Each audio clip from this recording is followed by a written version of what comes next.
Bonsoir les amis, 23h02, on est là pour hors-jeu, on est là pour débriefer les deux rencontres du soir, du jour. Très content comme d'habitude d'être avec vous, pas de viewing party aujourd'hui, on se retrouve là à 23h pour finir cette journée. On espère que vous allez bien. Aujourd'hui au casting on a Prux Panette. Comment ça va Prux? Salut les amis, bah écoute ça va tranquillement. Ça va hein? Il y a peu de prolongation donc ça va. On a prié fort hein. On a prié très très fort. On n'était pas loin des prolongues. Hein. Ouais. À la fin, on a tremblé avec les occasions et tout. Les Turcs étaient pas loin de revenir. Et oui, et les Hollandais ont ajusté tout ça. Il y a aussi Pipion aujourd'hui. Comment il va? Bah écoute, nickel. Plus que 3 matchs et je pense que c'est plutôt pas mal. 3 to go. Ouais, voilà, exactement. S'il te plaît. It's coming home. Il y a notre ami Pouce aussi qui est là. Comment ça va, Pouce? Salut, toujours là. Ça fait plaisir d'être avec vous, les gars. Puis on a vu du beau football. Et mens pas trop. Il y a notre ami Kanto aussi. Bonsoir. Pour finir cette journée, comment ça va? Écoute, ça va, journée un peu longue, mais voilà, ça va, elle arrive à sa fin et c'est pas plus mal. Faut passer par là, on n'a pas le choix. Ouais, mais c'est vrai que c'était une journée sympa, mais c'est vrai que quand tu suis un petit peu tous les sports, c'est compliqué. Ouais. Surtout quand tu t'es couché à 5h parce que tu t'es tapé Venezuela, Canada. Quoi. C'est quel jour où on va avoir plein de finales en même temps? Enfin, je crois 14 juillet. Finale de l'Euro, c'est ça? Wimbledon, Copa. Wimbledon et Copa, ouais. Ça va être une grosse journée, ça. Voir les deux GOAT soulever le trophée. Djokovic et Djokovic, Mbappé et Léo. Et MPC Péricard. Voilà. Très bon joueur, d'ailleurs, au passage. J'adore. Oui. Il a battu qui déjà aujourd'hui? Excuse-moi. Aujourd'hui, il a battu Émile Russivori. Exactement, en 4-7. Bravo à notre jeune génération française de tennisman. On salue aussi Hugo Humbert, hein, forcément. Et Arthur Fils.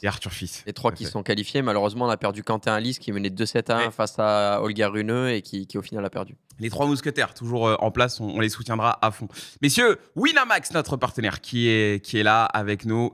Vous le savez bien, on vous propose à chaque fois un bonus de bienvenue.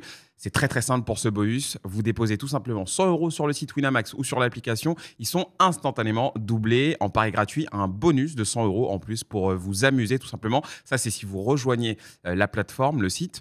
Et puis, vous avez aussi pour en rajouter un petit peu plus le code hors-jeudi, ce qui vous permet d'avoir 10 € supplémentaires qui sont crédités sur votre compte. N'oubliez pas qu'il faut déposer un minimum de 15 € par carte bancaire si vous voulez que tout ça soit actif et soit validé. Et je vous rappelle aussi que les jeux d'argent sont interdits aux mineurs, qu'ils peuvent créer de la dépendance, des conflits familiaux, des problèmes financiers, pas mal de choses. Et vous pouvez même recevoir des appels, croyez-nous. Donc faites très très très attention avec ça. On a dit tout ça, on peut avancer et commencer par le premier débrief du soir. Il y a un jingle, oui, il n'était pas précisé sur le runner, c'est pour ça que j'ai une petite hésitation, Poineau, mais on y va, jingle débrief.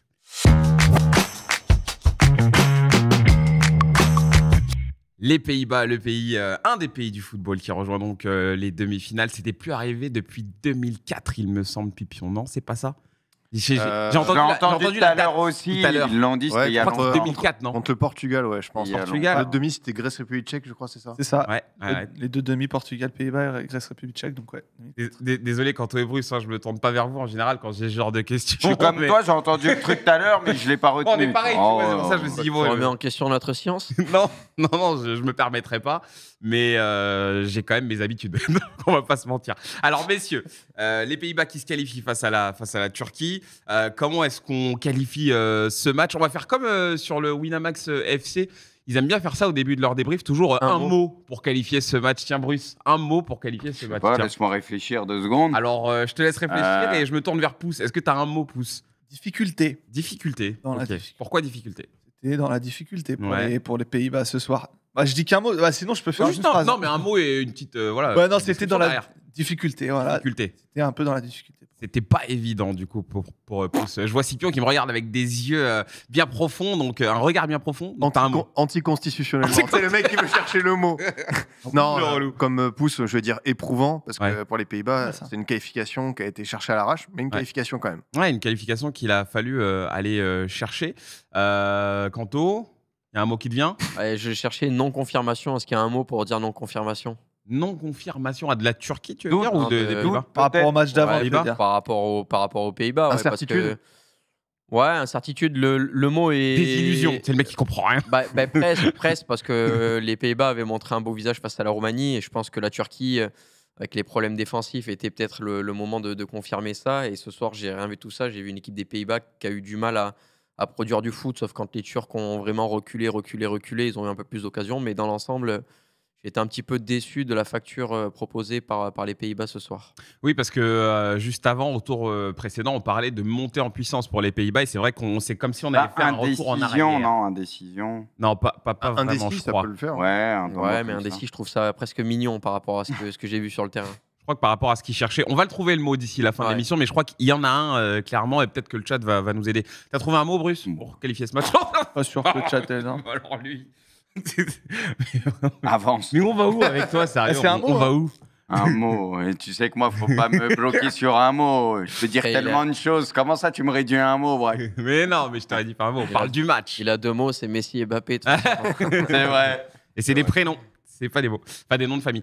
Messieurs, du coup, parlons bien sûr de cette prestation des Orange. Pipion, qu'est-ce que tu as envie de nous dire? Alors c'est vrai que oui, on a trouvé que c'était un petit peu difficile, on a trouvé que ça a mis du temps, on a vu les Turcs mener dans ce match-là, mais on a été un peu déçus par les velléités offensives des Pays-Bas. Il n'y a pas eu grand-chose à ce niveau-là. On a senti qu'ils patinaient un petit peu dans la moitié de terrain adverse. Mais finalement, il y a eu quand même une certaine maîtrise. Hein. C'est quand même eux qui ont été patrons dans ce match. Hein. Maîtrise, je suis même pas sûr. Même parce pas, que tu trouves pas? Je trouve qu'en fait, ils ont été tellement en difficulté pour canaliser les Turcs, parce que voilà, cette équipe turque a été un petit peu tout feu tout flamme, à l'image de notre ami Kadioglu, qui a encore fait énormément de déboulés, d'un Arda Güler qui était extrêmement difficile à cerner, et surtout celui qui m'a vraiment épaté ce soir, c'est Yilmaz Barış, qui a donné du fil à retordre à Van Dijk. Je pense que Van Dijk, même s'il est qualifié, il va faire 2-3 cauchemars bien dormir de cette tête peroxydée blonde, parce que franchement, il a vraiment vécu un calvaire ce soir, Van Dijk, et Yilmaz y a été pour beaucoup. Et c'est vrai que les Turcs, en fait, même s'ils ont perdu ce soir, j'ai limite préféré leur match là par rapport à celui de l'Autriche où ils se qualifient. C'est leur meilleur, Parce que je trouve que vraiment, comme Kanto disait souvent, cette équipe turque a été un petit peu déstructurée. Il y avait beaucoup d'éléments qui sortaient. Peut-être pour monter là, c'était difficile d'organiser vraiment un collectif. Là, je trouve que pendant 1 heure de jeu, c'était assez difficile pour les Pays-Bas de trouver des solutions. Et puis finalement, voilà, ils ont fini par craquer assez vite, coup sur coup, en 5 minutes.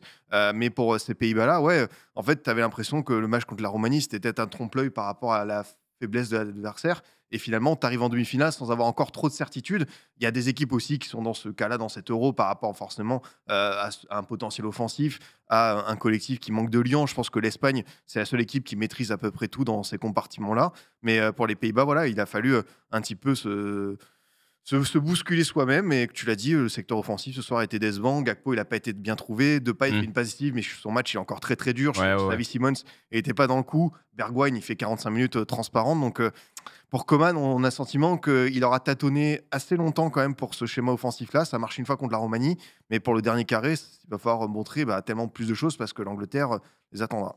On a regardé le match ensemble, et puis c'est vrai que je vous ai beaucoup entendu tomber sur Memphis Depay. Par contre, à force de dire qu'il faudra attendre, parce qu'après ils vont tomber. On est déjà à la fin du tournoi. C'est ça qui est ouf, c'est qu'à force de dire les équipes est plus la merde, c'est rapport. On est déjà dernier carré en vrai. C'est demain, c'est terminé. Avant de se prononcer, on va attendre les qualifs pour la Coupe du Monde, et puis après on se prononcera. Mais non, mais c'est vrai que finalement, avec cet Euro-là, très souvent, on est un peu déçu, mais à la fin, c'est toujours les mêmes. On est déçus quand même. On est déçus quand même, mais je veux dire, c'est les mêmes qui sont là, donc c'est peut-être aussi. On va dire que les favoris. C'est la vérité de cet Euro. Au final, il n'y a pas eu tant de surprises que ça. Non. Alors qu'on est toujours sur notre réserve sur la plupart des équipes, mais.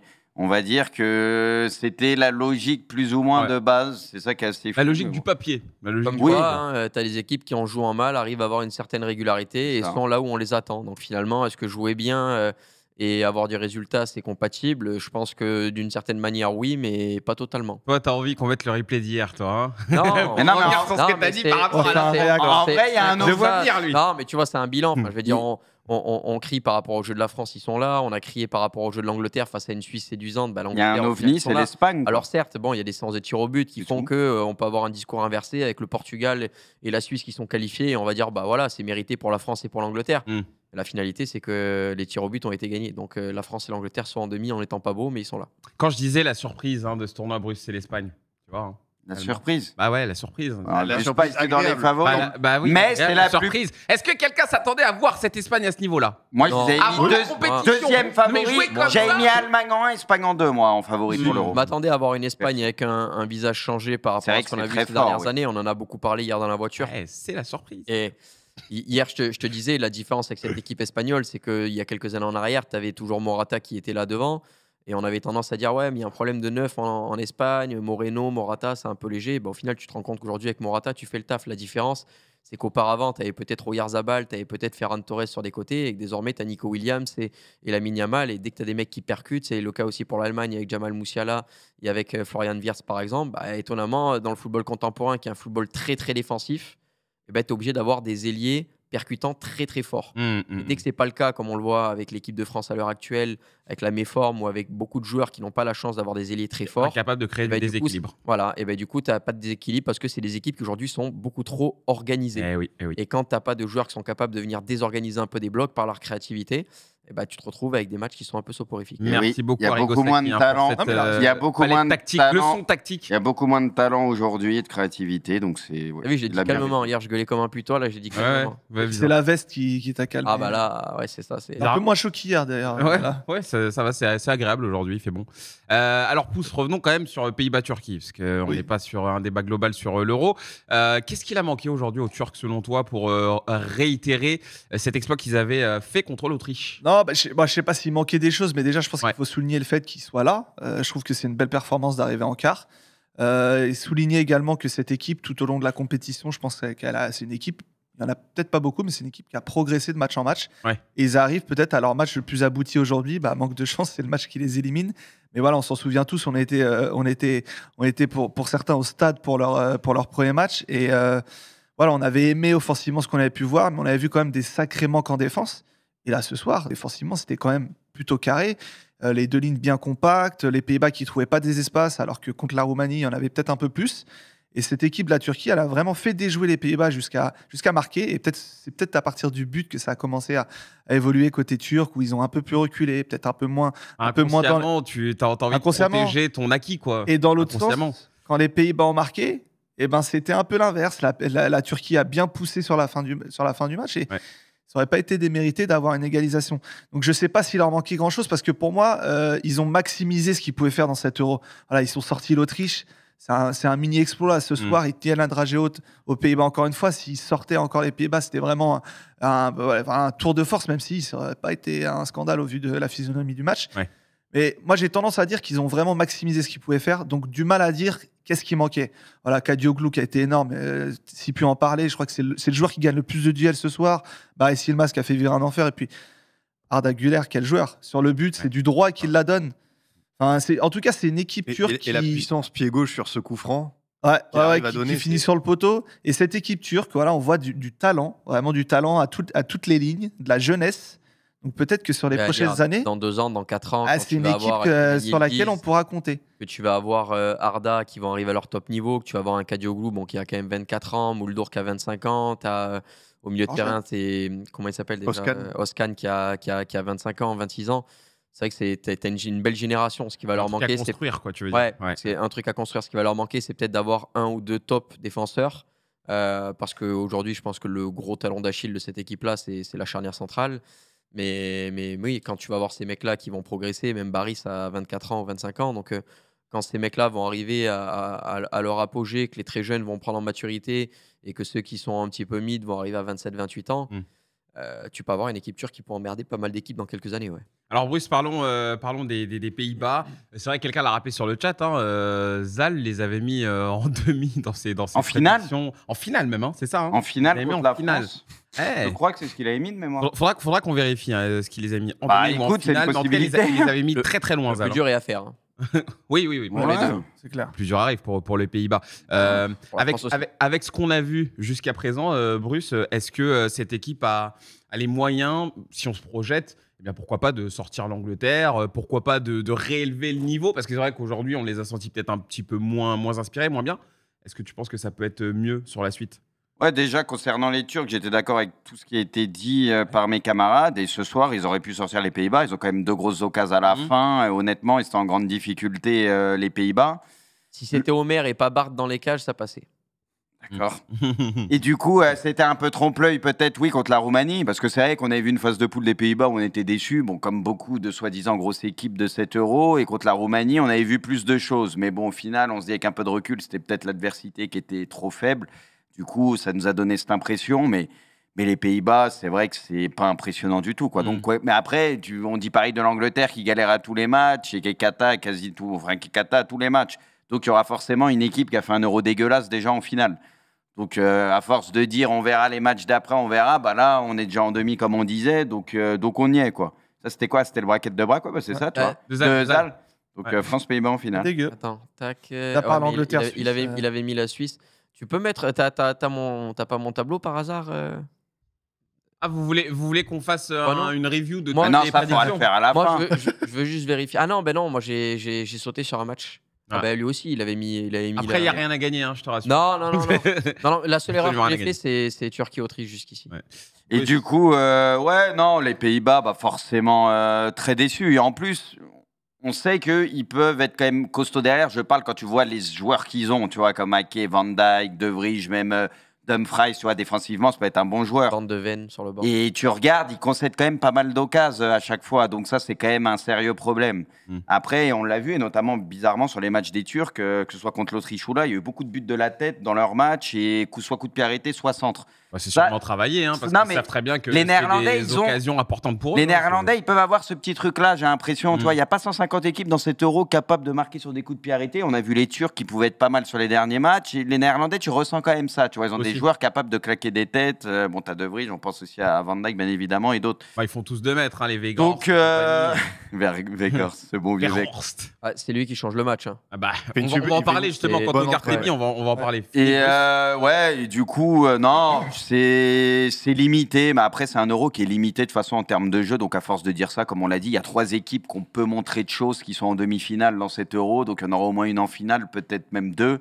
Donc, voilà, c'est peut-être pas l'euro qui va récompenser le jeu, tout simplement. Enfin, on va le savoir avec l'Espagne contre la France. Si l'Espagne va au bout, on se dira, finalement, c'est l'équipe qui jouait le mieux au ballon qui a été récompensée. Mais si l'Espagne, elle se fait sortir et qu'on a une finale, je sais pas, France-Angleterre, comme on a dit un peu plus tôt, c'était les 2 gros favoris à la base et qui ont énormément déçu, qui n'ont pas montré beaucoup de choses dans le jeu. L'Angleterre encore pire que la France, j'ai envie de te dire. Et au final, c'est les 2 qui seront allés au bout. Donc ça peut donner la tendance aussi. Après, l'Angleterre a marqué dans le jeu, quand même.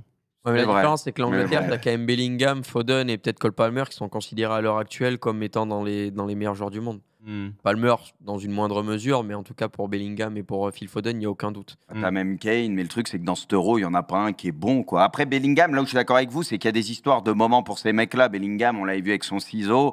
Tu sens qu'il y a un offensif, à un moment, il peut peut-être prendre les choses en main, même si l'équipe est dégueulasse. Bon, on va peut-être parler Southgate le disait, on va parler de l'Angleterre tout à l'heure. L'Angleterre, offensivement ou quoi, ce que tu veux, aujourd'hui, c'est encore pas ouf, mais t'as Saka, vas-y, qui va te sortir quand même son match. Et voilà, il y a toujours un mec, t'as l'impression. La différence avec ces équipes-là, t'as toujours un mec qui va te sauver peut-être, mais ce que nous, on n'a pas offensivement aujourd'hui avec la France, qu'on n'a pas vu. Parce que nous, on a un problème d'efficacité. On n'arrive pas à les mettre au fond, les ballons. Ça, c'est le problème. Oui.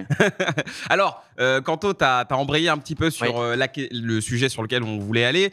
C'est bien sûr l'entrée de Wout Weghorst. Son entrée a quand même été mais t'inquiète, elle a été assez déterminante pour les Pays-Bas. Ça a été une des clés pour débloquer ce match côté Pays-Bas. Ouais, une des clés parce que en première, cette équipe turque, et Scipion l'a souligné tout à l'heure, et moi c'était ma principale interrogation vis-à-vis de cette équipe turque, c'était par rapport au déséquilibre. Il y avait un déséquilibre entre une défense qui était parfois désunie et où c'était très facile de pouvoir un petit peu les les perturber. On l'a vu face à l'Autriche qui a eu quand même un volume d'occasion assez important. Et pourtant, en première, les Pays-Bas, et c'est là qu'ils m'ont réellement déçu, c'est qu'ils n'étaient pas capables vraiment de les mettre en danger. Pas capable, pourquoi? Parce que tu as Bergwijn notamment qui servait absolument à rien sur le terrain et qui avait gagné du crédit notamment grâce à sa performance face à la Roumanie. Et quand tu rentres et que tu mets un profil différent qui est Wout Weghorst, tu te retrouves avec un mec qui a de la taille, et ça je l'apprends à personne, mais tu te retrouves avec des défenseurs centraux qui sont un petit peu plus en duel en difficulté sur les duels aériens. Les déviations et tout également direct. Avec des défenseurs centraux qui se retrouvent à jouer non pas des duels dans la profondeur comme Bergwijn essaye de le faire ou des duels par le dribble, mais des duels plutôt physiques, athlétiques. Parce que Weghorst, c'est pas seulement quand il saute qui va haut, c'est aussi quand tu dois te le trifouiller. Il y a un ballon qui lui vient. Les Pays-Bas, les Pays-Bas, c'est comme la dernière fois avec eux. En vrai, si tu arrives à bloquer Gakpo, c'est souvent lui qui fait les plus grosses diffs. Et quand tu le bloques, tu le vois qu'ils sont vite en galère. Et c'est pour ça que Gakpo, à chaque fois, faisait le choix de revenir en arrière et n'allait jamais provoquer. Pourquoi? Parce que ça servait finalement pas à grand-chose. Sauf que quand tu as l'entrée du géant hollandais, ce garçon-là, en fait, tu peux commencer à jouer un petit peu sale parce que tu peux lui donner des ballons de merde.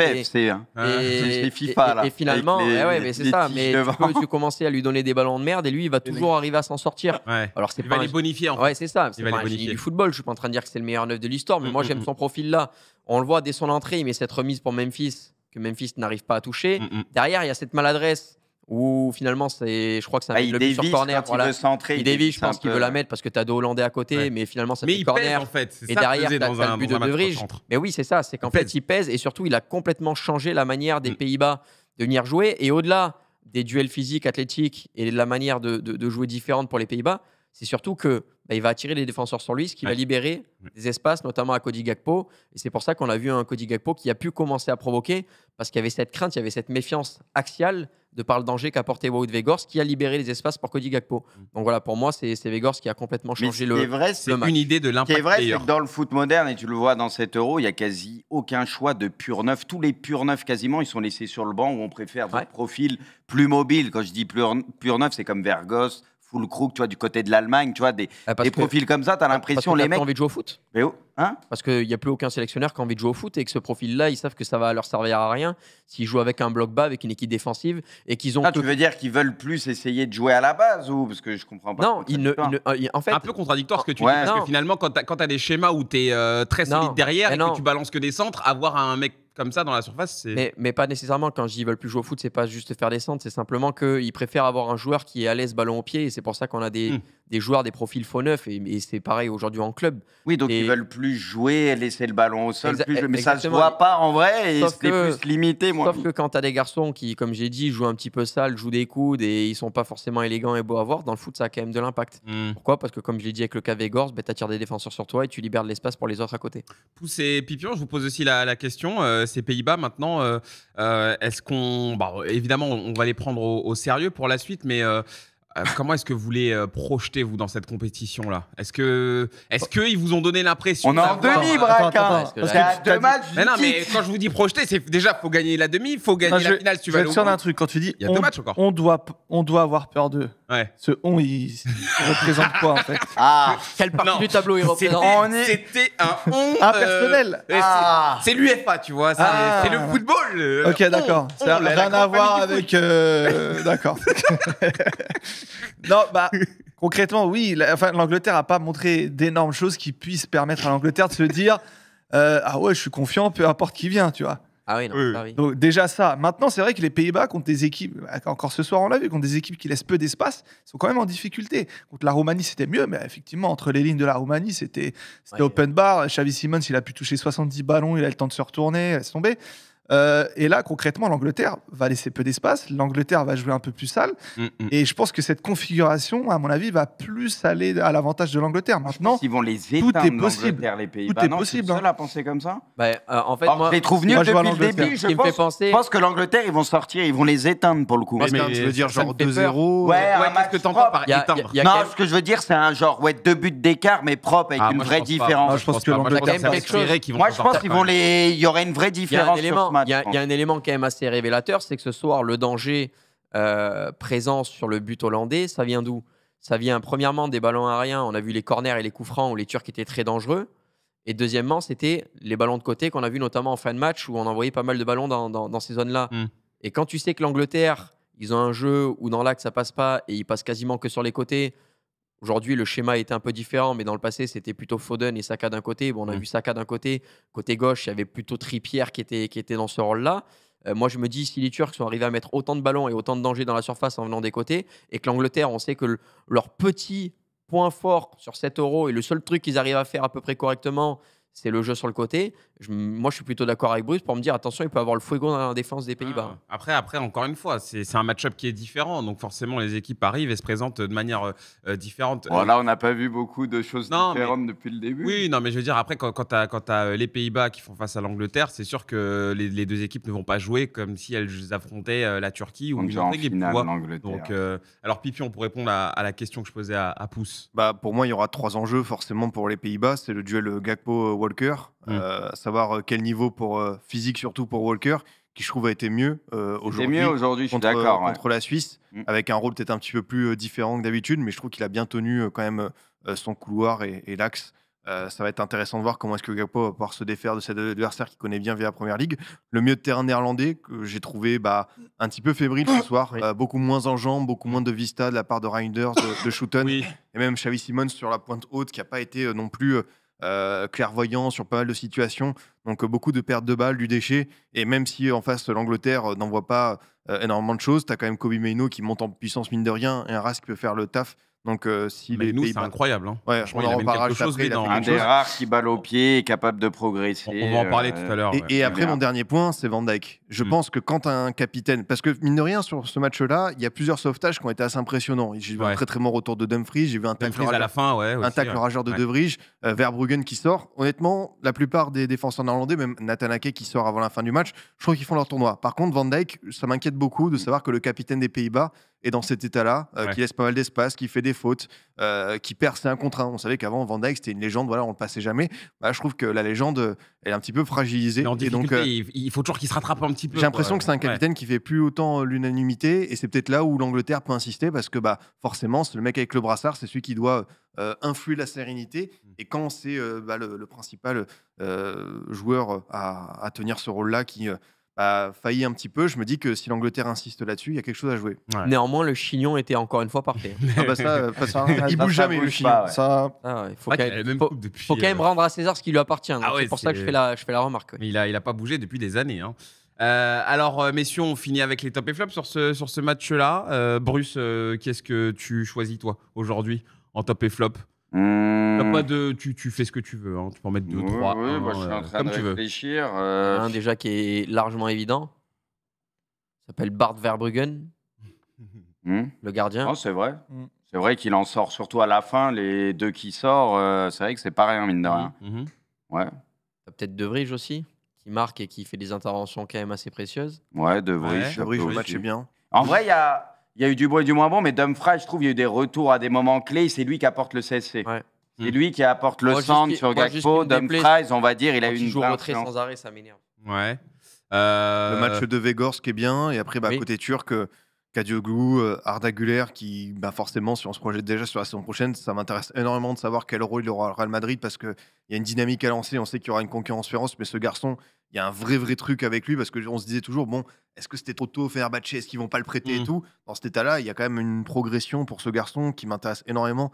Surtout qu'il est en train de sans jouer. Hein. Sans jouer. Dingue. Il fait un euro sans avoir joué de la sans saison. jouer, mais depuis avril, qu'il a du temps de jeu forcément avec le Real en Liga et tout. Et sur cet euro, il a été décisif à beaucoup de matchs. Et là, c'est pas un hasard, je pense, pour ce type de joueur. On a tellement attendu de voir que là, pour le coup, je régale avec lui. Hein. Temps de jeu, heureusement qu'il y a 10 milliards de matchs, mais ça va pas être simple pour Real l'année prochaine avec la concurrence qu'il y a devant. Et je remets une pièce sur notre ami Barry Yilmaz, qui est dans son profil de poison, qui a souvent pas été non plus toujours accompagné. On avait déjà bien aimé son match contre l'Autriche. Il a gagné pas mal de duels et tout. Quand tu le mets à son poste, c'est toujours mieux. Parce qu'on rappelle qu'en phase de poule, il jouait au poste de numéro 9, alors que le mec est bien meilleur quand il est sur les ailes avec un peu d'espace. Et on l'a compris ce soir. Quand il a l'opportunité de se lancer et de pouvoir provoquer, il est relou. Alors que dans l'axe, c'est pour juste récupérer 3 ballons de mort dans le match. Il pouvait pas faire grand-chose, l'ami Baris. Mais bravo pour son match. Pouce, qui t'as envie de mettre en top, toi? Difficile de citer quelqu'un d'autre. Côté turc, ça peut être aussi. Moi, côté Pays-Bas, à part, comme vous avez dit, De Vrij, Verbruggen, Gakpo, que j'ai trouvé, c'est peut-être offensivement le seul qui arrivait à faire quelque chose quand à côté de lui, Depay était franchement un très bon candidat pour les flops. Côté turc, on peut citer en flop également Muldur, qui est bien fautif, notamment sur le deuxième. Hein. Il est en retard, il se laisse oublier, il essaie de se rattraper, du coup il finit par la mettre lui-même. Mais ouais, côté top, hein, vous avez dit tout le monde. Hein, Kadioglu qui a été incroyable, le joueur qui gagne le plus de duels ce soir sur le terrain, Arda Güler, le maestro, juste magnifique. Et voilà, on parle beaucoup des joueurs qui ont l'air fatigués, qui ont joué beaucoup et tout. Bah lui, pour le coup, peut-être que ça lui rend service d'avoir un peu moins joué cette saison. Il a plus de fraîcheur et au final, il a pu s'entraîner avec des coéquipiers de haut niveau toute la saison. Et là, il arrive dans un tournoi où voilà, sa nation, il la porte d'une certaine manière. Donc, big up, un gros top. Parfait. Passons au flop, Kanto. Est-ce que... Simons, ouais, tout de suite. Je savais que vous alliez tomber dessus. Bergwijn aussi, hein, je suppose. Bergwijn, je sais même pas si on en parle, parce que je sais pas trop s'il a joué ou pas, donc je sais pas si je vais le mettre dans les flops. Sorti vite. Mais non, oui, Xavi Simons qui n'a pas eu d'apport, pas eu d'impact. Il a fait des fautes complètement bêtes. À un moment, il fait une poussette, puis derrière, il prend un jaune. 2 secondes après, on l'a senti un petit peu en dedans dans ce match-là. Bon, bah ça arrive, hein. Ça arrive de passer à côté d'un match, mais on a senti que l'intensité mise par les Turcs ont fait qu'il était complètement dépassé dans tous les domaines et assez peu impactant. Yous a cité Mert Muldur, où je rejoins plutôt ça. Je suis en train de réfléchir. Peut-être Kenalidis qui fait pas un match complètement. Et puis on a raison. Moi, je trouve Van Dijk ultra décevant aussi. Okay. C'est censé être le taulier, il perd trop de duels et tout, et il n'inspire pas la confiance aux autres autour. Contrasté avec la saison qu'il fait quand même. Ouais, mais c'est vrai que là, pour le moment, t'as pas l'impression de voir un monstre en défense, quoi, tu vois. Je veux dire, si tu compares son Euro à Saliba, il y a un monde d'écart. Ouais, c'est vrai. C'est vrai, imaginez ces Pays-Bas. Bon, c'est vrai qu'on a découvert Schouten, on a découvert Reinders et tout, mais si t'avais Koop Miners et Frankie de Jong notamment, ça aurait pu avoir de la gueule aussi. Très bien, Pipion, peut-être encore des flops, histoire de conclure sur ça. Ouais, non, ce qu'on a cité, je pense que Van Dijk, sur la fatigue générale et le fait que soit finalement le défenseur néerlandais le moins bon ce soir même, ça en dit quand même assez long. Et côté turc, c'est vrai que Muldur nous avait mis une très très belle reprise contre la Géorgie, mais ce soir, elle était en difficulté au-delà de son CSC, il a concédé pas mal de petits duels. Et ouais, Bergwijn, Xavi Simons, Depay évidemment, il est décisif, mais au-delà de ça, son match est encore quand même assez dur. C'est pas son pire match, j'ai trouvé. C'est vrai qu'il fait pas un gros Euro, hein, mais bon, au moins il y a eu 2-3 trucs. Il y a la passe D. C'est sûr qu'à partir de là, c'est son meilleur match de 7 euros. Ça veut pas dire qu'on saute au plafond. C'est ça. Après Depay, il a ce truc, il va toujours donner l'impression qu'il se dépouille et tout, mais moi il a certaines limites. Moi, j'ai toujours vu beaucoup de limites avec ce joueur. Hein. Franchement, j'ai jamais été ultra convaincu. Bon, passons maintenant, messieurs, à Angleterre-Suisse. La Suisse qui était pas loin, franchement, qui était pas loin. Il y a eu une séance de tir au but. Il y a une Suisse qui menait dans ce match-là. Il y a surtout eu une Suisse qui fait jeu égal avec ses Anglais, hein, tout simplement. On n'a pas vu du tout une domination outrageuse, en tout cas de l'Angleterre. Il y a de quoi être un petit peu déçu pour eux, mais malheureusement, comme on l'a dit tout à l'heure. Surtout pour Akanji qui fait la compétition de sa vie et qui rate son penalty. Ça fait mal. Hein. Cette image, en fait, ce qui est con, moi je trouve ce qui est con pour la Suisse, c'est que dès qu'ils ont mis ce but, t'as l'impression ils se sont vus trop beaux, c'était plié, ils avaient fait le plus dur. Ah, je suis pas sûr de ça. Non, je te parle. Sur le but, tu le vois et tout, il y a trop de relâchement. Comment Saka, tu peux le laisser comme ça, tu sais que... En fait, après ils prennent un pion, c'est un miracle aussi. Hein. Le ballon par là où il passe. Enfin, je veux dire, ils le prennent pas. Ils le prennent pas. Mais moi, après ça, c'est des exploits, ça. Tu oui, frappes, c'est des exploits. Mais je veux dire, moi, j'ai pas senti un relâchement. C'est du talent. C'est un exploit de Saka. Pour moi, Saka, oui, mais tu peux pas le laisser comme ça. Pour moi, il a trop de liberté. Un mec comme Saka, tu peux pas comme ça. Pour moi, sur le but, bon. Sur ces 5 minutes entre le but suisse et celui de Saka qui est magnifique, il y a quand même un gros fait, c'est les 3 changements de Southgate et ce moment de flottement qui aurait dû être pour l'Angleterre finalement a été pour la Suisse. C'est-à-dire il y a 3 joueurs différents avec des profils, comment est-ce qu'on se réadapte et juste le temps de se focaliser là-dessus. Je pense que mine de rien, ça a un tout petit peu joué, notamment sur la concentration. Et Touné, Aizé et Shaw. Et Luke Shaw, exactement. Et oui, le retour. Touné, c'est après. Touné remplace Kane pendant les prolongues ou avant? Pendant les prolongues, parce qu'il se pète, je crois, à un moment donné, il se fait mal, ouais. Alors, Pouce, qu'est-ce que toi, tu as vu dans ce match-là? Écoute, l'Angleterre, bon, c'est un peu comme d'habitude, mais attention à cette équipe, attention à pas la négliger, parce qu'il y a un joueur ce soir qui a fait un gros match, et c'est le buteur, mais pas que. Sur son côté, il a gagné un nombre de duels incroyable, il a dribblé plusieurs fois Bichard qui était d'ailleurs en difficulté face à lui. Et tu vois que dans cet Euro où tu as des équipes qui sont en panne d'inspiration, offensivement, c'est pas très créatif, des joueurs comme ça qui peuvent te gagner des duels, dribbler sur le côté et ensuite te créer des situations de centre et des vraies situations d'occasion. attention, dans une demi-finale contre les Pays-Bas, si ce joueur joue au même niveau, mais Saka ce soir, ouais, incroyable. Voilà, en première mi-temps, il y a peut-être des situations où on peut même gratter un péno. C'était gros match de Saka que j'ai envie de mettre en avant et qui pour moi peut être un facteur X dans cette équipe. Avoir un joueur comme ça qui est capable de faire autant de différences sur un côté, ça peut te changer beaucoup, ça peut te changer la phase d'un match. Clairement, MVP, clairement logique. Mais voilà, son but, il n'y a pas que son but ce soir, vraiment dans le jeu, dans la provocation, l'effort incessant. Pas mal de choses. Gros match de Bukayo Saka qu'il faut mettre en avant. Ouais, tout à l'heure, on reviendra sur Saka pour voir un petit peu comment on évalue jusque-là son euro. Mais Bruce, tout à l'heure, on en parlait, un joueur quand même qui sort du lot maintenant, depuis un match, pas que contre la Suisse.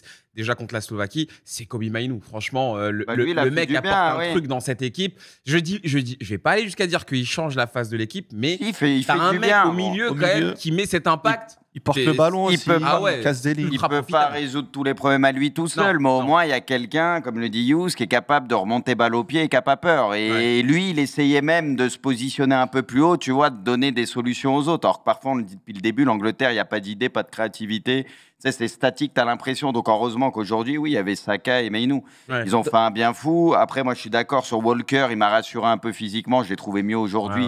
Je le trouvais à la rue ces derniers temps. Après, bien sûr que l'Angleterre, ils ne vont pas résoudre tous leurs problèmes du jour au lendemain. Et là, chaque fois, on a tendance à sortir un joueur, même si là, Saka, il a fait un vrai bon match. La dernière fois, quand Bellingham il marque, il ne faisait pas un bon match. C'est juste, il met le but à la fin, il sauve l'Angleterre. Mais le truc, ça serait bien pour eux que de temps en temps, il y en ait 2-3 offensivement qui soient dans un bon jour. Parce que c'est vrai que Kane, on cherche son bon jour depuis le début de la compétition aussi. Foden, Bellingham aussi, malgré ses buts ou quoi, je veux dire, il passe à côté de son euro de manière générale, même si là, ça n'a pas été son pire match, tu vois. Là, il y a quand même eu des choses un peu plus intéressantes, mais dans l'ensemble, on attend beaucoup plus d'un Bellingham quand même, offensivement. Et Kane, Kane, c'est vrai que c'est une grosse déception pour le moment, parce que lui, pour le coup, il est tellement complet, il peut faire tellement de choses que tu te dis, c'est peut-être lui qui peut décanter les choses, et pour le moment, bon, t'as du mal avec ça. Ouais, alors, tu voulais intervenir? Non, par rapport à Mainoo, c'est vrai que tu vois, dans cet euro globalement merdique, on se le dit tous. Tu vois, cette insouciance, et les jeunes prennent un peu le pouvoir dans pas mal d'équipes. Tu as Mainoo, et je pense que c'est l'insouciance qu'ils apportent, ce genre de joueurs, ça permet quand même de faire la différence. Mainoo, on parle des Espagnols sur les côtés également, on parlait d'Arda Güler en match avant. Ajouter même Cole Palmer, parce que moi, quand je le vois également sur le terrain, c'est vrai qu'il apporte des choses différentes. Ouais, je vois un gamin, moi, sur le terrain, quand je vois Palmer, et ça me plaît. Et toi, dans ces matchs un peu soporifiques, tu sens que tu vois cette espèce de les mecs, ils ont un peu peur de pas grand chose, et au final, ça apporte pas mal de trucs. Ouais. Alors justement, je voulais qu'on revienne un petit peu sur Bukayo Saka, parce que c'est un petit peu le sauveur aujourd'hui de cette équipe anglaise. Quand on prend l'ensemble de sa compétition, est-ce qu'on est sur une belle compétition de Saka, ou est-ce qu'on peut faire encore mieux avec lui, selon toi? C'est dur de parler de belle compétition quand un joueur de son talent a seulement marqué son premier but de la compétition aujourd'hui. C'est un but en 5 matchs. On attend évidemment plus de Bukayo Saka. Néanmoins, si on compare au reste de l'effectif et à tous ces profils offensifs qu'on vient de mentionner, Bukayo Saka est celui qui se démarque le plus. Phil Foden passe à côté de son euro. Jude Bellingham a été buteur, a eu ce rôle de héros, de sauveur de la nation, mais dans le jeu, on en attend bien plus de lui. Harry Kane est fantomatique, même s'il a mis 2 buts dans la compétition et fait partie des meilleurs buteurs de la compète.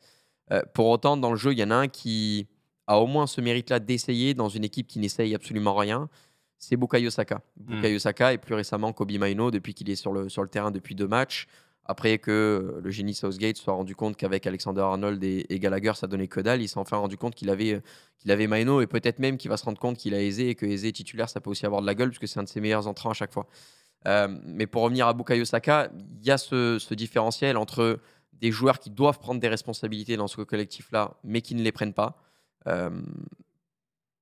Pas par manque d'implication, par manque de repères, par manque de jeu, par manque de combinaison, manque de collectif avec le reste de l'équipe. Bukayo Saka, lui, a un rôle peut-être un petit peu plus individualiste qu'un Phil Foden ou qu'un Jude Bellingham. Sa tâche à lui, c'est apport défensif quand il le faut, et surtout dans la provocation, essayer d'entrer dans la surface de réparation. Le seul qui est capable de provoquer exactement, dans cette équipe exactement. aujourd'hui, Et c'est pour ça. C'est pour ça que même que quand les autres ils rentrent en fin de match, en général, on se dit tu vois, quand t'as les Palmer, tu te dis putain, il y a des mecs qui galopent d'un coup. Donc, et t'as un mec qui va provoquer, et c'est ça qui est fort avec Bukayo Saka, c'est que même si à côté de lui, il a des fantômes qui ne bougent pas, et ce soir, je vous assure que si vous regardez de nouveau la rencontre face à la Suisse, il est arrivé à minimum 2 reprises dans la surface de réparation. Et quand il fait la passe en retrait, tu as 3 joueurs dans la surface. Tu as Foden, tu as Harry Kane et parfois tu as Jude Bellingham. Les 3 sont statiques. Il n'y en a aucun qui vient couper au premier poteau. Et c'est-à-dire que ce mec-là fait les différences, mais quand tu fais une passe en retrait, si tu as 3 Suisses qui sont devant, 3 Anglais qui sont en train de se cacher, il n'y a pas besoin d'être un génie ou d'être expert en maths ou scientifique pour comprendre que les 3 Suisses, ils vont avoir le ballon avant. On demande beaucoup à Porte Sud. Mais ouais, c'est ça. Mais le problème, c'est que tu n'en as aucun qui a ce réflexe de venir couper dans l'axe. Et c'est pour ça que moi, Bukayo Saka, j'ai pas envie de lui tirer dessus. Et au contraire, j'ai envie de l'encenser.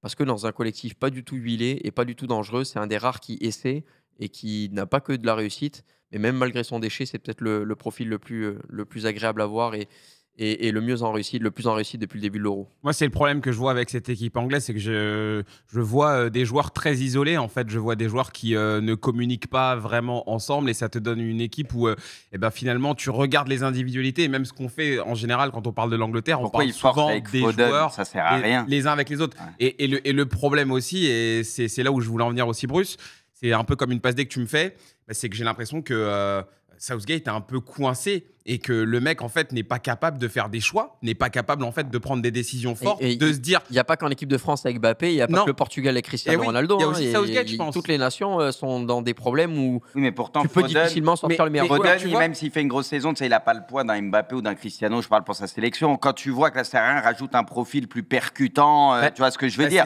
Tu le vois dès que tu fais des changements, ça fait du bien. Rajoute de la vitesse un peu sur le côté, un profil plus ailier. En fait, c'est ça que je trouve terrible, c'est que depuis le début de la compétition, on voit que cette équipe, elle est très rigide et que ça bouge que très rarement. Ça va bouger, par exemple, s'il y a des mecs qui sont suspendus, notamment en défense. Il a fait ses petits changements au milieu. Il a sorti Arnold au début parce qu'il voyait que ça marchait pas bien. Un coup, il a mis Gallagher. Là, il a mis Mainoo. Je pense qu'il a trouvé le bon binôme pour Declan Rice. Mais le problème que je vois, c'est qu'en fait, Southgate, ce mec-là, j'ai l'impression qu'il n'osera pas bouger son équipe. Enfin, je veux dire, Foden, c'est absolument pas un scandale de se dire son Euro, il le rate. Et puis, il y a un problème avec Bellingham, ça ne marche pas. Je pense qu'on, même si tu comprends pas trop le foot, comme moi, et tu vois bien qu'il y a un problème avec les deux.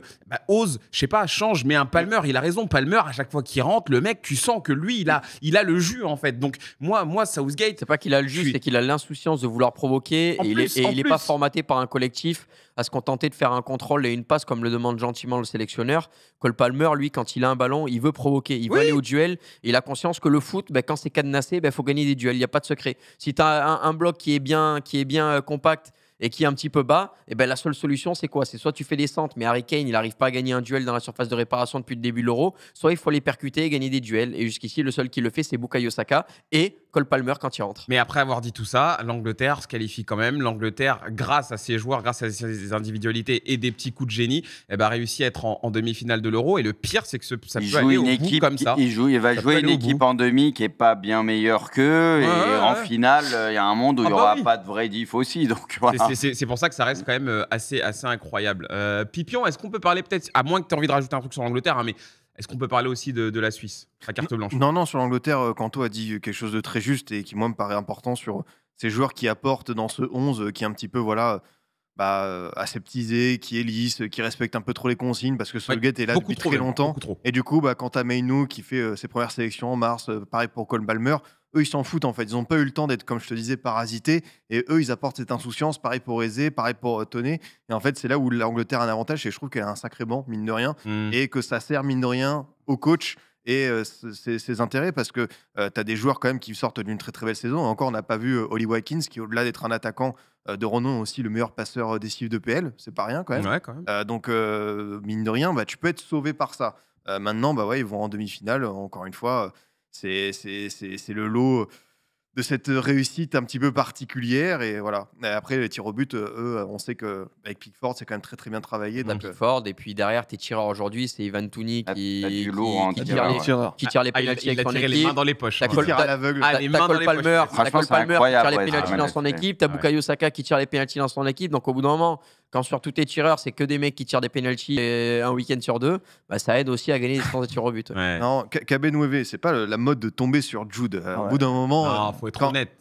C'est tout. On parle dans le jeu, les gars, il est décevant. On parle quand même d'un prétendant au Ballon d'Or, les amis. On parle d'un joueur du Real. On respecte beaucoup de joueurs parce qu'on sait qu'il est ultra complet, il est capable de tout faire et on s'en est déjà rendu compte comme tout le monde. Mais c'est vrai qu'il est décevant ces derniers temps. C'est tout. C'est comme ça. On parle dans le jeu, les gars. Si ça te rassure pour ton petit ego, oui, Gundogan, le Barcelonais, le joueur du FC Barcelone, a fait un Euro décevant. C'est bon, t'es content parce que au bout d'un moment, si on commence à dire. Il a raison, c'est la guéguerre madrilène. Pourquoi vous parlez pas de lui? On a parlé de tout le monde. Il va peut-être finir Ballon d'Or si l'Angleterre va au bout. Donc on parle du potentiel Ballon d'Or. C'est un joueur qui a eu des moments. Aujourd'hui, il a bien travaillé défensivement. Encore une fois, il a fait un rôle comme il a pu le voir, notamment sur la demi-finale contre City. Mais dans ce qu'il doit proposer avec le ballon, oui, on peut pas être satisfait de ce qu'il a fait comme contenu. Pour revenir sur nos amis suisses. Dommage, ça s'est joué à pas grand-chose. Il y a eu cette dernière situation avec Mbolo qui enlève le ballon à Endoy qui était un peu placé. Il y a Shaqiri qui a failli nous faire une Di Maria corner rentrant. C'est Zuber derrière qui est surpris du coup. Zuber, pas contrôler. Et même Shaqiri, il donne 2-3 bons ballons où il lance devant et tout. Shaqiri, son entrée, elle est incroyable. Il apporte 3 situations. La frappe en fin de match de Zeki Amdouni également qui fait son entrée. T'as eu des duels sur corner où ça a pas donné grand-chose. Mais non, ce qu'il a manqué peut-être à la suite, il y a eu un bon coaching de la part de Murat Yakin. C'est quand il décide de sortir Vargas. Bon, j'ai pas trop compris sur le coup pourquoi il a changé Vargas assez tôt en plus. Mais ouais, il a changé assez tôt. Vargas était percutant, mais il a changé Vargas pour permettre à Endoy de monter d'un cran. Et ça a permis notamment à Endoy de faire les différences. Et le principal point faible ce soir de cette équipe suisse qu'il a manqué, c'était Fabian Rieder qui a été fantomatique. Et si tu as un penchant côté droit comme tu as le même penchant côté gauche, je pense que tu peux arriver à déstabiliser beaucoup plus cette équipe anglaise. Le problème, c'est que ça penchait que d'un côté. C'était le côté où était Vargas haut. Et après, c'était le côté où était Endoy quand Endoy a joué plus haut. Mais sinon, ces Suisses-là,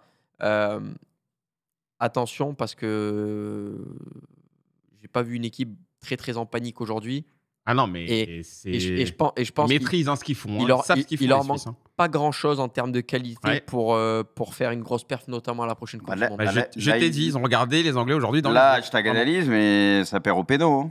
Ah oui, non, mais ça perd. Non, mais tu vois ce que je veux dire. Alors, tu sens qu'il y avait un peu mieux à faire encore de leur côté. Tu vois, ils ont fait plus que jeu égal avec l'Angleterre. Il faut quand même préciser que tu as un Endoy qui n'a pas une expérience de fou. Tu as Ebischer qui est encore un peu frêle. Bon, c'est un excellent joueur.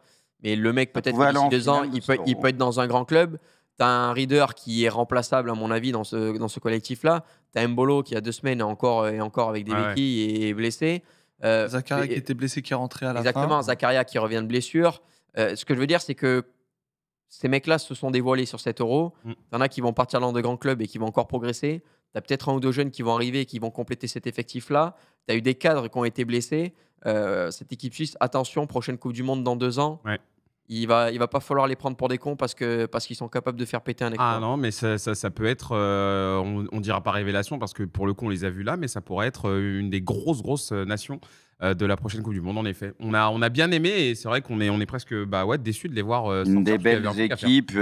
Ils nous auront fait kiffer en tout cas les Suisses. Akanji sort un tournoi. Son péno, c'est dommage. Malheureusement, on se disait bon, défenseur central, tellement mal tiré. Faut y aller un petit peu. J'ai senti peut-être aussi de la fatigue chez Xhaka, qui a eu un bon rayonnement, un petit peu, parce que là, il a de la fatigue, mais il était quand même techniquement là. Il a rendez-vous. Évidemment là. Freuler, entre les lignes au début du match, c'était impressionnant. Quand il venait toujours faire ses appels dans l'axe, ils arrivaient à le trouver facilement. Je me pose des questions, moi, vis-à-vis de Murat Yakin.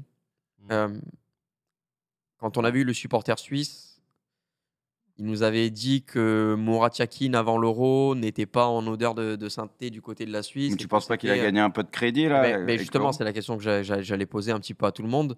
C'était un sélectionneur qui était largement contesté de par ses choix et de par sa manière de jouer. Là, aujourd'hui, on a vu une Suisse qui a fait un bel Euro, qui a bien joué. Est-ce que c'est une Suisse qui a bien joué de par le coaching de Murat Yakin ou est-ce que c'est une Suisse qui a bien joué de par l'avènement et de par le fait que plusieurs joueurs ont été peut-être en sur-régime durant cet Euro-là, et que d'autres, comme Endoy, comme Vargas, ont été de véritables feux follets. Et la question que je me pose, c'est est-ce que Yakin fait un bon Euro avec l'équipe suisse, ou est-ce que ce sont les joueurs suisses qui font un bon Euro et il y a encore mieux à tirer avec un bon sélectionneur? Moi, je pense que c'est lié, un combiné de plein de choses, en fait, de plein d'éléments qui font que, en fait, tu as les joueurs pour.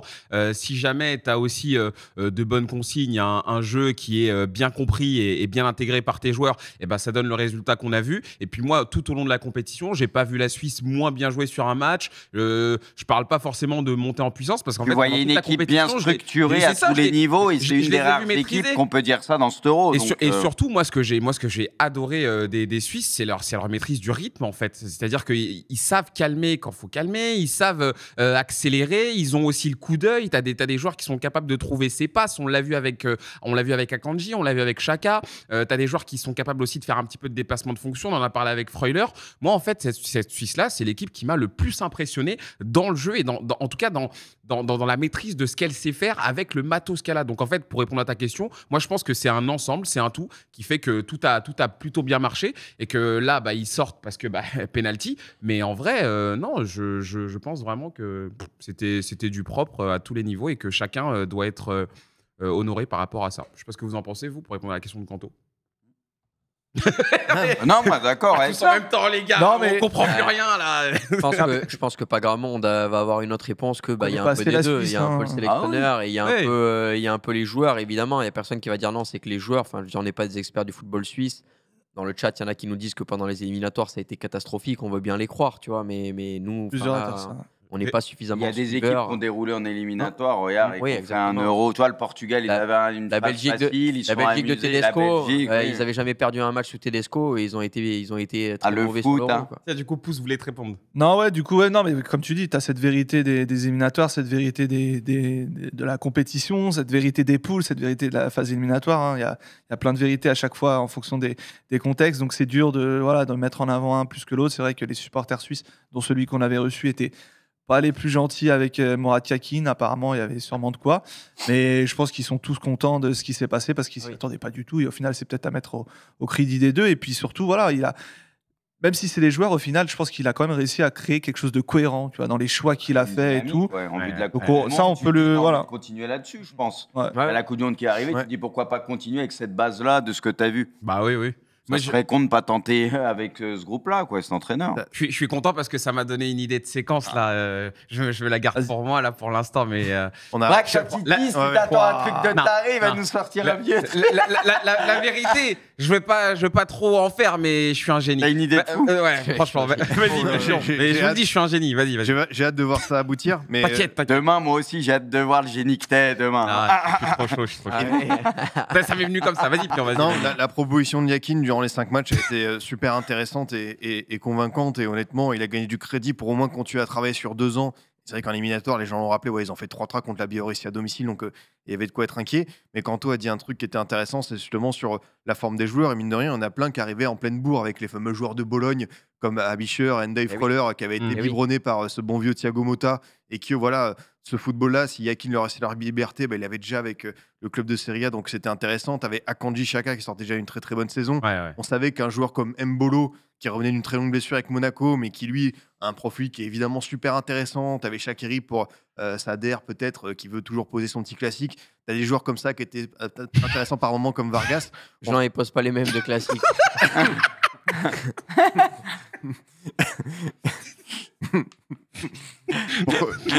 Pourquoi j'ai employé ce terme? Ah ouais, non.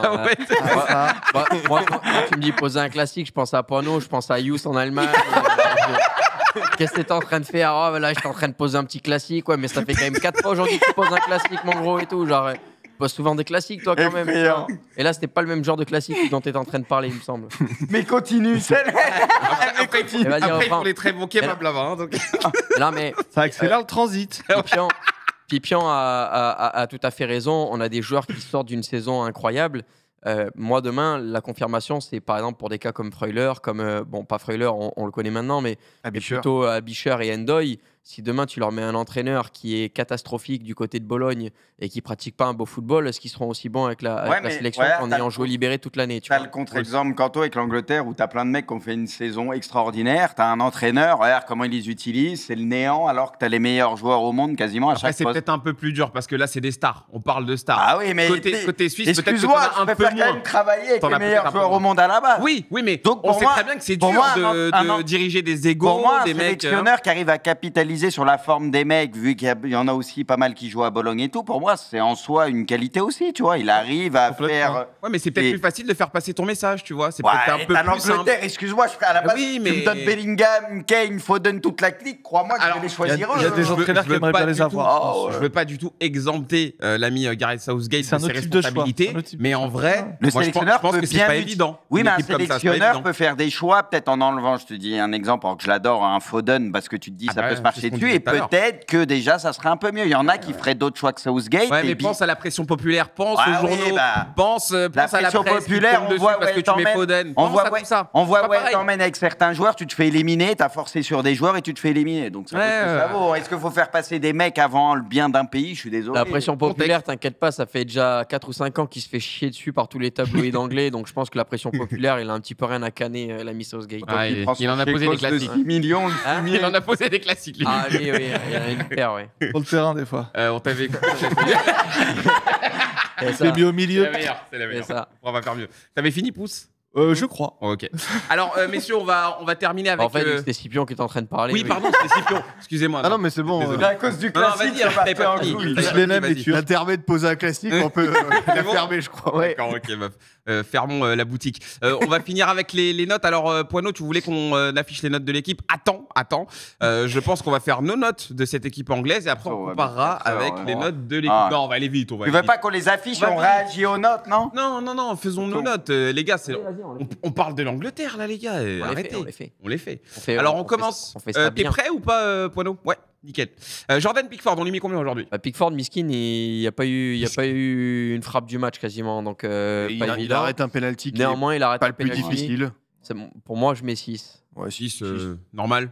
Ça vous va tout le monde? Il a été actif dans la séance. Ensuite, la ligne de 3 qui a été le meilleur, qui a été le moins bon. Pour moi, il y en a un qui a été le meilleur et de loin, c'est Konsa. Ouais, je suis d'accord. Konsa, intéressant, ouais. Konsa, on peut lui mettre quoi, 6? Ouais.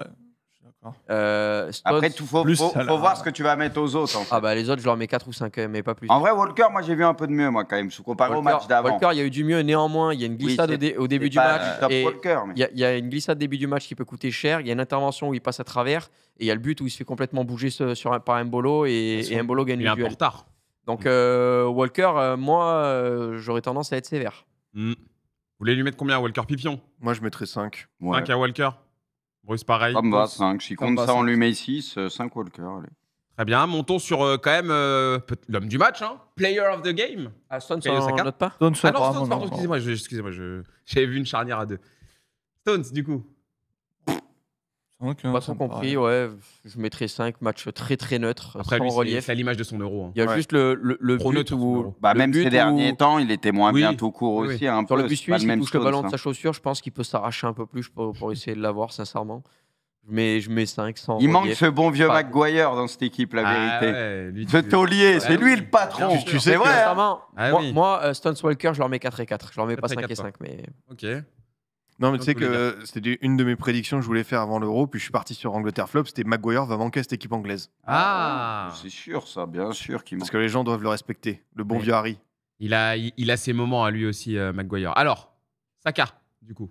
7. Saka. Moi, je mettrais 8 même, moi. Tu mettrais 8? Ouais, parce que dans le contenu, il a été très très bon, il n'y a pas que le but. En vrai, je peux comprendre un peu dans le sens où c'est une équipe qui n'a pas très bien joué encore et lui, il a surnagé dans une équipe, tu vois, qui était encore une fois dans le jeu. Il a gagné tous ses duels, il a réussi 4 ou 5 dribbles. Dans le contenu. Il est buteur, il a provoqué, tout à l'heure je l'ai encensé. Normalement, pour moi, un 8, il faut faire quand même un meilleur match que ça.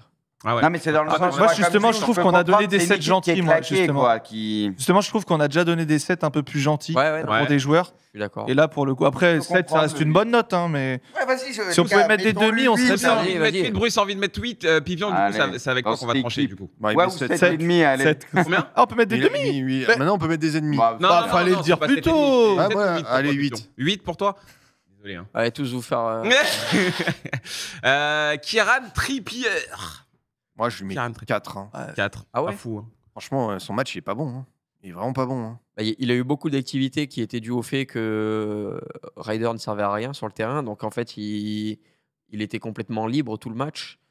Donc, c'est pour ça que moi, j'ai vu pas mal d'activités de Trippier, même si son activité n'a pas servi à grand-chose, sincèrement. Mais 4, moi, j'aurais mis 5 comme ça, mais 4, je suis pas contre. Messieurs. Vas-y, ça me va. Ça me va. Ça vous va, 4 Oui, là, y a pas de... Ok. On arrive sur l'entrejeu. Mainou, Rice, on commence avec vous, les gars. Bruce et pouce. Ouais, je suis d'accord avec ça. Ouais, Doublette de 7 et sur ça. dans l'esprit du 8 de Saka, pour moi, ils sont bons. Je Un peu trouve- moins bons, mais ils sont bons quand même. Declan, Ouais. de toute façon, je peux jamais mettre moins de 7. Moi, c'est Ouais, mais Mainou. il a eu des moments un peu de moins bien dans ce Euro. Retenez ce nom. Mais hein, Retenez Ouais, ce ouais. nom. retenez ce nom. Non, mais attends, Il met la 2 compète n'est pas CST, je lui terminée. mets 7.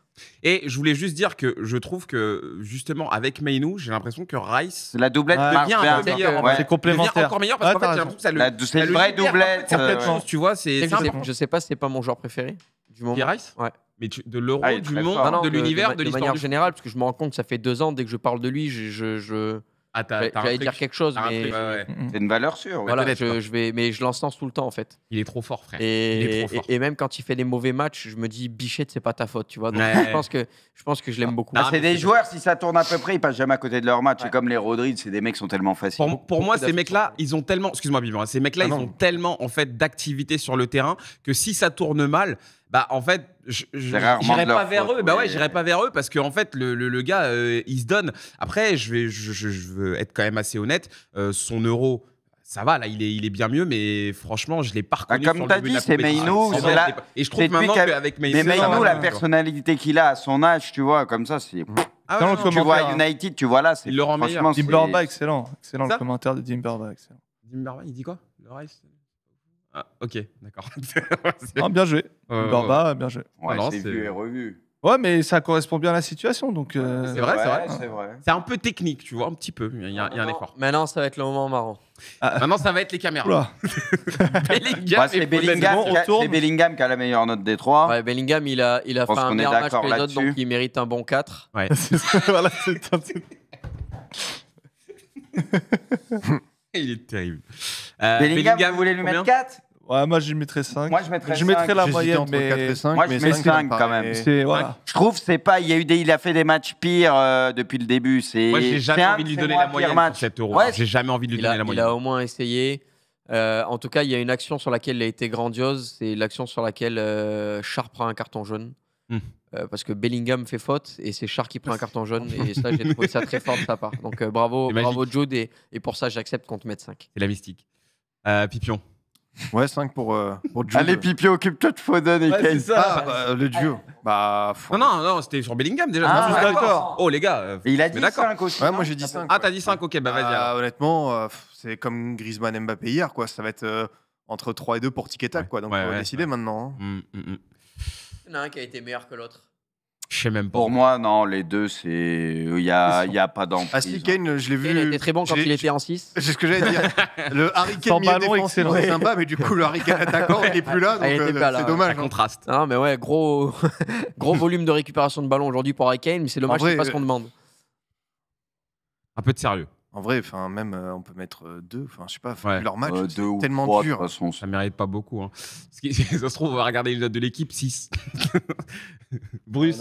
2 ou 3, les deux. C'est moi. ton joueur, C'est- toi, en plus, c'est- Harry c'est Kane. l'équipe, ils ont mis Comment ça, c'est mon joueur Bah, tu le kiffes, Harry Ah, c'est Kane. le Je joueur. sais que Tout tu le l'aimes monde bien. à la base, Kane, c'est un joueur qui peut Oui, faire mais jouer plus, les autres, qui peut plus à marquer. toi qu'à d'autres. Qui peut marquer de toutes les manières. Là, il est dans une équipe où normalement il n'y a que des cracks. On voit un Kane, t'as l'impression c'est un joueur de 5ème division. Donc C'est une insulte hein, de dire que c'est ton joueur, hein, tranquille. Hein. mais j'aime beaucoup Kane. Ouais, c'est c'est pour ça un que joueur je dis, qui c'est pue pour le ça que je dis. football. C'est un joueur qui pue le football. Mais là, Je dis. force est de constater que dans cette équipe, et Il- c'est pas le seul. Il va parce m'envoyer que une rocaille lui. il y en a aucun. Mais non, mais franchement, quand tu vois les joueurs et tu vois la production, encore une fois, on se répète tout le temps après les matchs d'Angleterre, et c'est pas les seuls dans cet Euro parmi les grands joueurs ou les grandes équipes à passer à côté, mais c'est catastrophique, franchement. Pousse alors. Ouais, rien de plus glorieux à dire, hein, franchement. Ok. Catastrophique. Les Bon, bah. deux. On leur met 2 et 2, c'est ça? Allez. 2 et 2. Ça vous va? Bon, et bien maintenant, découvrons les notes de l'équipe. Imprimons les notes hors jeu et on regarde les notes de l'équipe. Bah, Ah oui. l'équipe lui a mis Oh. 4. Trop gentil. Foden Cinq. 5. Maïno Maïno. 5. Maïnou 5. Terrible, hein? Maïnou a la même note que Et Foden, contre donc. ça, derrière, on lui a mis la meilleure note. ça, C'est quatre. il a 4. D'accord. Ouais, pourquoi pas, après tout. Pickford 7. Non, mais. Contre sa ouais. 4, qu'est-ce qu'il a fait de mal dans ce Bah, match moi, comme je ça trouvais que derrière, ça a été le mieux des trois. Donc, il a été très très bien comme ça. Ah, d'accord. Non, mais c'est. Bah, c'est Foden, pour qu'il ait la moyenne, il faut vraiment, Dingue, vraiment ouais. aimer le joueur. hein. Vous l'aimez, hein? Vous Ouais. l'aimez parce que là. parti. Après, ils ont mis 7 à Rice. Donc... Donc là, c'est bien. Donc ça va. Ça va. Ouais. Mais le reste, c'est catastrophique. Ouais. Donc Foden et Maino. J'aimerais bien voir encore une fois les initiales de ceux qu'on noté. J'aimerais bien, on va surtout. trouver ça. En espérant qu'ils aient pas 20 ans de boîte chez l'équipe, parce que sinon. C'est sûr que si. J'aimerais bien avoir justement en invité un des journalistes de l'équipe pour qu'il nous équipe comment il note, parce que c'est vrai que Comment il note? j'ai fait exprès pour qu'on compare un petit peu, tu vois, parce que Et avec quel degré d'alcool ils regardent les matchs aussi parfois. Et qu'est-ce qu'ils font en même temps que quand ils regardent les matchs, tu vois. Bientôt, il va recevoir un texto, pas d'équipe de choc la semaine pro. de ML, je peux te donner les. Je peux te donner c'est les pour ça. ML. Non, je. Bise.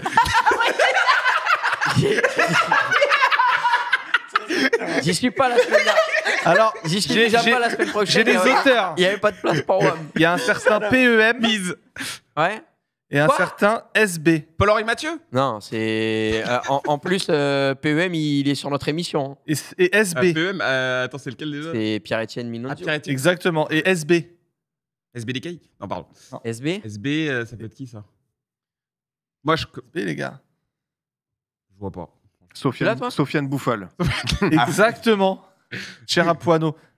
Non, mais je sais que. Sébastien Buron. Je sais que Pierre-Etienne, c'est Sébastien beaucoup Buron. l'Angleterre. Mais ouais, par contre, il a pas trop suivi le match de Foden en revanche. Généralement, les matchs faudra comme ça, que il y en a je- un qui s'occupe d'une équipe et Non, l'autre de l'autre. Après, je pense que nous, on analyse par rapport à ce qu'on voit, on a le match, mais eux, je sais que parfois aussi, ils ont aussi des stats, ils travaillent beaucoup avec ça, donc peut-être qu'ils sont influencés par ça, une tu fois, vois. des fois, c'est pas que Je des me- stats. Mais je Des me fois- pose la question, Alors, pourquoi je- ils Après, aussi différemment. après, Non, je dis la mais t'as vérité. raison, t'as raison. Tout Non, mais seul, c'est vrai, hein. tout seul à noter une équipe, parce qu'on parle de mettre de notes, notes, faut être précis sur tout le monde. Ouais. Tout seul, Ouais, ouais. c'est super Et- dur parce que Eh tu oui, peux c'est pour pas ça, te c'est pour ça. concentrer, il y a trop de joueurs. Eh oui. En vrai, il faudrait être à 2 ou 3 minimum, tu te divises Comparer. certaines choses. Et après, tu as un avis, etc. Et tu verras que même entre eux, l'avis sera un peu biaisé. Ouais. Tu vois, il y en a qui auront un avis un peu différent. C'est comme nous, on va regarder un match, on va pas avoir forcément la même Oui. lecture. C'est ce que j'étais en train de me demander. Je me C'est un demande, mec qui choisit, je trouve. même en se basant sur les statistiques, en se basant sur la data, en se basant sur les plus grands chats GPT du monde, dans quel monde Foden a la même note que Mainou et dans quel cas Konsa a une note moins bonne que Foden,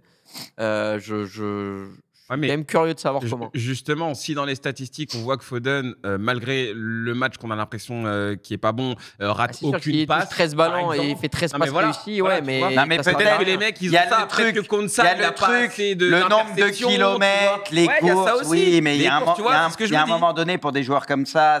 C'est pas que ça, tu vois ce que je veux dire. Oui, T'attends oui, de la non, mais- créativité, des passes qui vont casser les Comment lignes. Konsa a une meilleure Heureusement, note c'est que pas la même Konsa chose. aussi, tu vois. Enfin, je veux dire, là, là, on parle pas de stats, on parle de Ouais. défenseurs. Et Konsa, il a pas pris le bouillon une fois du match Au quasiment. stade, c'est toujours différent aussi. Ouais, bah, ils étaient pas au stade non plus. Oui, donc. Et on a un Ils étaient au journaliste chaud. ici qui parle pas trop depuis tout à l'heure, qui veut défendre sa profession, qui. Non, hein, mais moi, je sais il que. nous dit, Non, lui, mais rien, lui. Non, mais Alors c'est qu'il dur doit à mettre savoir des des notes. choses. En Non, vrai, mais c'est pas Moi, évident. j'ai déjà faut le fait au reconnaître. stade l'exercice de noter. Ouais. Ça doit être Et dur. après, bah voilà, t'es tout seul et tu fais tes notes et tout. Mais idéalement, bah ouais, observer chaque joueur 90 minutes, il faudrait qu'on envoie 22 mecs. personnes pour observer Ouais, 22 non, joueurs. C'est évidemment impossible C'est dans la dur. logistique. Ouais, ouais. Mais oui, après, c'est l'exercice ultime. On débat et tout. Là, ce qui est bien, c'est qu'on est 5. On arrive à se répartir les rôles, quoi. C'est ça. Parfait. Messieurs, allez, on va clôturer là-dessus et passer tranquillement sur le Pronogate. Il y a que Bruce qui est enrhumé. En Allemagne, hein. Qu'est-ce que tu sous-entends C'est ce que j'allais dire, on est tous sous-entends enrhumés, c'est-à-dire on Non, respire il y tous a du que nez moi en qui ai mode j'ai éternué. Moi, compris, c'est le pollen. j'ai je compris peux là rien où faire. tu voulais en venir et je peux te garantir que non, il n'y a pas la moindre personne ici. Normalement, Kanto, il peut être enrhumé, mais là, il l'est pas ces Tranquille. derniers temps. Les gars, il n'y a pas de Ouais, non, ça tension. fait un moment que j'ai pas été malade. Ouais. Il n'y a pas de tension. T'as Alors- Gakpo. Alors, récap. Zal qui prend un +3 parce que Zal a trouvé Oui, qui déjà Mbolo. Il a trouvé Mbolo. Incroyable. Ça reste Zal, donc on va voir au classement. Bon, j'ai passé un my match. Parfois, ça arrive. Grâce à De Vrij. Alors Ah, que tu je ne vois, savais tu- même pas pendant le match. Je regardais le match, Ah, j'avais même le pas chat cramé. sont derniers. J'avais Mais ça même pas honte. cramé que j'avais passé mon. Mais mon comment my le match. chat, vous pouvez être dernier comme ça? Point d'avance, c'est chaud. Par contre, ouais, Scipion, ça commence à faire beaucoup là. 30 points. Ça y est, il reprend la tête. tout Avec seul. Gakpo, moi, je passais devant. Je suis dégoûté. Ouais. Avec Gakpo, Ce soir, Gakpo, si c'est pas le CSC, j'étais royal. avec Gakpo, c'est très simple. Avec Bruce, on mettait était un bien. match avec 3 points et en Ouais. plus on rentrait notre buteur, donc on Ouais. prenait 4 points. Ouais. En Scipion prenait un point pour le buteur parce que tu avais Gakpo aussi, si Ouais. je dis pas de conneries. Mais, Le dur, il aurait pu le laisser marquer. mais là, ouais, 5 points et 3 points d'avance. Et le chat, par contre, c'est honteux. Ouais. Eh bien, vous avez vu le classement et vous découvrez donc nos buteurs pour demain. C'est quand? C'est ce soir les matchs, hein, enfin, c'est cette nuit. Hein. Ouais. C'est à 3h du matin. Nunez, il était. Donc. Non, Nunez, tout à l'heure, quand je l'ai pris, il n'était pas à 2,40. Il était à 3,25. Il était à 3 et quelques. Poineau, je t'avais dit Rodrigo à la fin. J'ai changé, je t'avais mis Rodrigo. Merci le chat de me soutenir. Vraiment. Hein. On va aller la chercher pour le J'ai un feeling. Nunez, il est à 3,25. J'ai un feeling, les gars. J'ai un feeling et vous pouvez clip. À chaque fois que je dis ça, il va se passer l'inverse. Ouais. Le Brésil, je sais pas pourquoi, je sens qu'ils vont se qualifier ce soir. Ah bah c'est possible. Demain, je vais me réveiller, il y aura 3 Uruguay fini, mais tranquille. Donc, je sais pas pourquoi, alors que le Brésil, je le trouve claqué. Info pour le chat, Nunez, c'est 3,25, c'est pour 2 points, c'est pas pour 1 point. Ouais. Donc voilà, Darwin Nunez pour Kanto, pour Scipion et pour Zal. Et pour Bruce et moi, ce sera Rodrigo. Donc je n'ai pas choisi Darwin Nunez, j'ai changé. Voilà, au moment où tu m'as dit hein Rodrigo. J'ai pris Rodrigo. Rodrigo comme Bruce. Il est à combien là au moment où on parle 4,20. Moi, il était à plus de 4. Hein, donc 4,50, moi je crois. 4,50 Rodrigo, ouais. C'est pour 2 points aussi. Donc le My Match va concerner exactement le même match, Uruguay-Brésil, My Match, hein, plusieurs sélections sur un même pari. Et donc vous avez votre code personnalisé. Il y en a beaucoup qui tentent la cote à plus de 5, hein, notamment avec Darwin Nunez. Premier buteur pour le deuxième My Match. J'ai eu peur, je crois que c'était juste Darwin. Le troisième nous voit l'Uruguay qui s'impose et donc les deux équipes qui marquent. Il y en a un qui voit Rafinha buteur sur le match et double chance Uruguay ou Brésil. Ça fait une cote à 5,50 et pour les autres c'est un peu plus classique.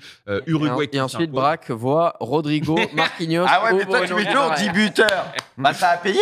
Ça a payé. C'est qui? C'est De Vrij qui t'a fait gagner. De Vrij aujourd'hui. Là cette fois-ci tu pouvais pas en rajouter 4-5 autres. Non, je pouvais pas, j'ai été bridé très vite. Il a Rodrigo et Bruno, donc ça baisse vite. J'ai Marquinhos aussi, je crois. J'ai Marquinhos. Ouais, t'as marqué. Ouais. C'est le troisième My Match, celui de Zal. Et Zal, c'est l'homme du moment, attention. Oh, ouais. Et comme hier, hein, il a été choisi. Grand Brésil.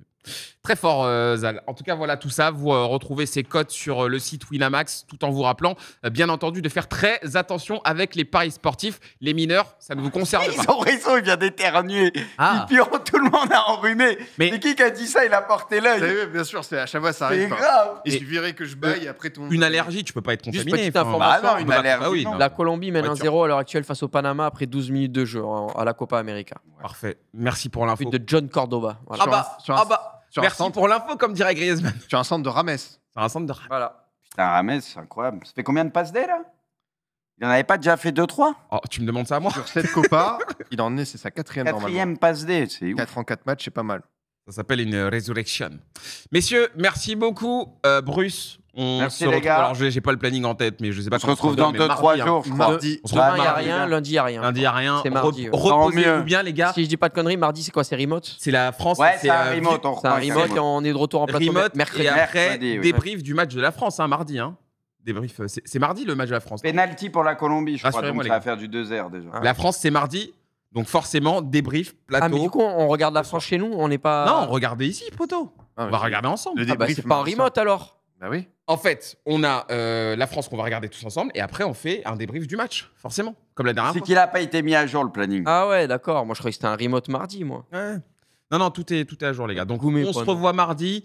Faites le vide, les gars. Moi, je suis pas là. Profitez de vos proches. Non, c'est pas vrai. Parce que là, vous nous avez cassé les oreilles pendant les derniers jours. Merci, Pipion. Merci, Braque. Merci, la régie. Merci beaucoup, Kanto. Merci. Et merci à Pouce aussi. Merci à Tim en régie. Merci à Poineau en régie. Je suis désolé, j'ai pas le prénom de Charles. Charles, qui est au son. Ça fait 15 soirs, il est avec nous. Tu connais pas le prénom de Charles. Désolé, les gars, mais. C'est vrai, il parle pas beaucoup, mais quand même. Pendant 10 jours, j'étais pas là, donc forcément, il y a des trucs qui m'ont échappé. Donc désolé, Charles, mais merci beaucoup. Et Tim part pendant 10 jours en vacances, c'est ça? Ça en bat les couilles. Il repart encore fumier. Apparemment, mais il était déjà en vacances en Allemagne 10 jours. Il a lavé lui. Hein. Tim. Poineau va pouvoir respirer. Ouais. Passer 10 jours avec ses loustiques, je te comprends. Surtout Poineau, tu peux lui demander. Oui, c'est Poineau qui lui a cassé la tête. Ils sont ensemble là-bas dans la régie. Donc, flou. Allez, on arrête là. Merci beaucoup les amis de nous avoir suivis. Le replay demain dès midi sur la chaîne hors jeu sur YouTube. Lâchez des commentaires, lâchez des likes et bien sûr abonnez-vous à la chaîne. Salut à tous.